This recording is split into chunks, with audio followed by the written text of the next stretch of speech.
So hello guys, welcome back to my channel. And आज हम यहाँ पर बात करने वाले हैं pit base season 2 BLG series के एपिसोड 4 में क्या होने वाला है उसके बारे में। तो इस एपिसोड में हम क्रिस और पीट को एक दूसरे को किस करते हुए देखने वाले हैं।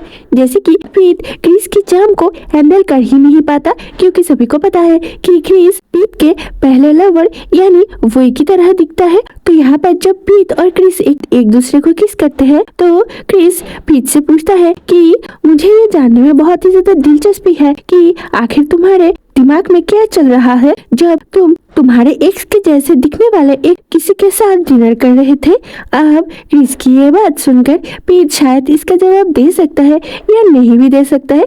जैसे कि हम सभी को पता है कि पीट को लगता है कि क्रिस ही उसका वे है, पर जैसे कि उसके पास एग्जैक्ट एविडेंस नहीं है, इसीलिए वो इस बारे में यहाँ पर बात भी नहीं करता, जबकि पहले वो इस बारे में बात करने की कोशिश कर चुका है। पर यहाँ पर हम चार्ली को बेहोश होते हुए देखने वाले हैं। जैसे कि पिछले एपिसोड में हमने ऑलरेडी देखा था कि चार्ली का लगभग एक्सीडेंट हो ही गया था और बेब ने उसे बचाया था। तो बेब के पूछने पर कि चार्ली ठीक है या नहीं, चार्ली ने उससे कहा था कि मुझे लगता है कि मेरा सेंस चला गया है। अब चार्ली के सेंस के चले जाने से चार्ली बेहोश हो जाता है, जिस वजह से बेब चार्ली को पीट और क्रिस के लैब पर लेकर जाता है, जहाँ पर कि चार्ली को किस तरह का ड्रग देता है, जिस वजह से चार्ली का दिमाग और वो खुद दोनों ही सो जाते हैं। अब चार्ली बहुत वक्त से सोया हुआ है, इसीलिए बेब इम्पेशेंट होने लगता है।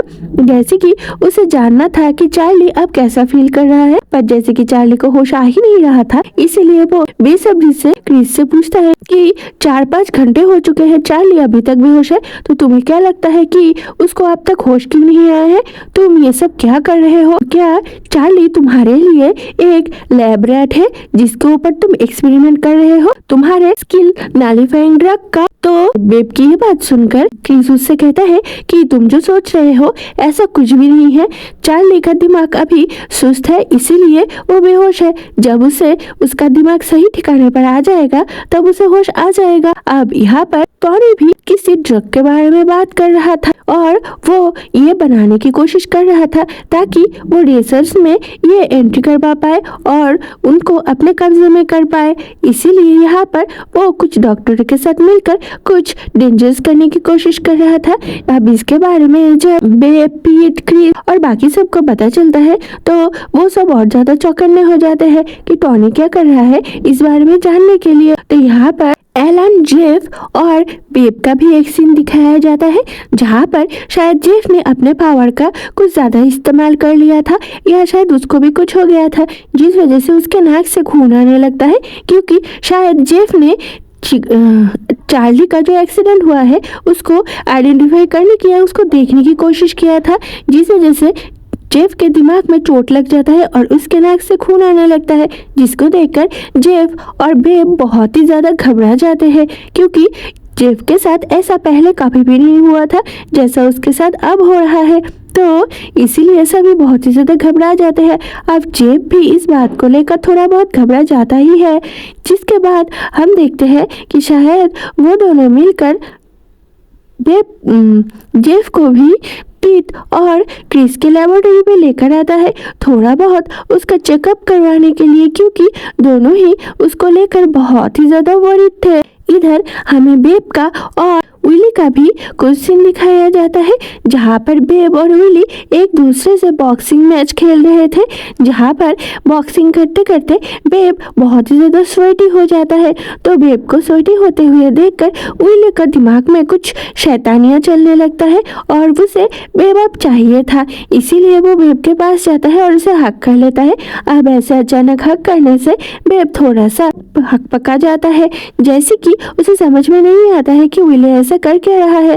तो विली तभी बेब के कानों में फुसफुसाकर ये कहता है कि तुम इतना ज्यादा स्वेटी हो गए हो पर तुम फिर भी बहुत ही अच्छा स्मेल कर रहे हो, मुझे ये क्रेजी बना रहा है। अब विली की ये सारी बातें सुनकर बेब का गुस्सा आ जाता है, जैसे कि उसे विली की ये सारी बातें बिल्कुल भी पसंद नहीं आती। पहले दिन से ही वो विली से दूर ही रहना चाहता है, पर ये विली है जो हमेशा बेब के इर्द गिर्द ही घूमना चाहता है और उसको अटेंशन देना चाहता है। अब बेब तो हमेशा विली को अपने आप से दूर करता ही रहता है। अब इस बारे में जब चार्ली को पता चलता है तो चार्ली को भी बहुत ही ज्यादा गुस्सा आता है और उसे बहुत ही ज्यादा जेलसी फील होता है। जैसे कि कुछ वक्त के बाद चार्ली को होश आ जाता है, इसीलिए हम देखते हैं कि चार्ली बेब का बर्थडे सेलिब्रेट कर रहा है अकेले में, जो कि उन दोनों का पर्सनल बर्थडे सेलिब्रेशन था।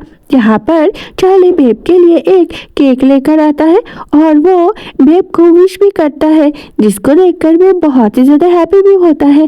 अब यहाँ पर उन दोनों के बीच में छोटा मोटा किसिंग सीन दिखाया नहीं जाएगा, ऐसा तो हम कह नहीं सकते, पर हमें पीट और क्रिस के बीच में यहाँ पर बहुत ही ज्यादा हॉट और इंटेंस किसिंग सीन दिखाया जाने वाला है, जो कि उनका इस सीरीज में फर्स्ट किस से होने वाला है। जैसे कि हम देखते हैं कि प्रीत और क्रिस एक दूसरे के साथ टेबल गेम खेल रहे थे, जहां पर प्रीत क्रिस को सीड्यूस करने की कोशिश करता है। अब प्रीत से क्रिस को सीड्यूस करने की कोशिश कर रहा है या क्रिस प्रीत को सीड्यूस करने की कोशिश कर रहा था, ये तो अभी यहाँ पर क्लियर नहीं है, पर यहाँ पर हम देखते हैं कि प्रीत क्रिस को गेम खेलने में मदद करता है और इसी बहाने से वो चीज के बहुत ही ज्यादा करीब आ जाता है।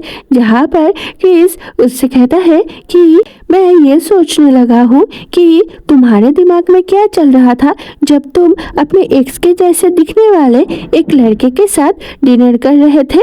तो चीज की ये बात सुनकर शायद प्रीत उससे कहता है कि मुझे उसे किस करना था, जिसके बाद हमें उन दोनों के बीच में यहाँ पर हॉट और इंटेंस किसिंग सीन दिखाया जाने वाला है, जो कि उनका पहला किस होने वाला है, जैसे कि मैंने आपको पहले ही इस बारे में बताया है। तो देखते हैं जैसा मैंने बताया है वैसा होता है या नहीं, और अगर इसमें कुछ और ऐड हुआ तो आप लोग बुरा मत मानना, क्योंकि मैंने बस सीरीज का ट्रेलर और इसकी इंट्रोडक्शन के हिसाब से ही बताया है।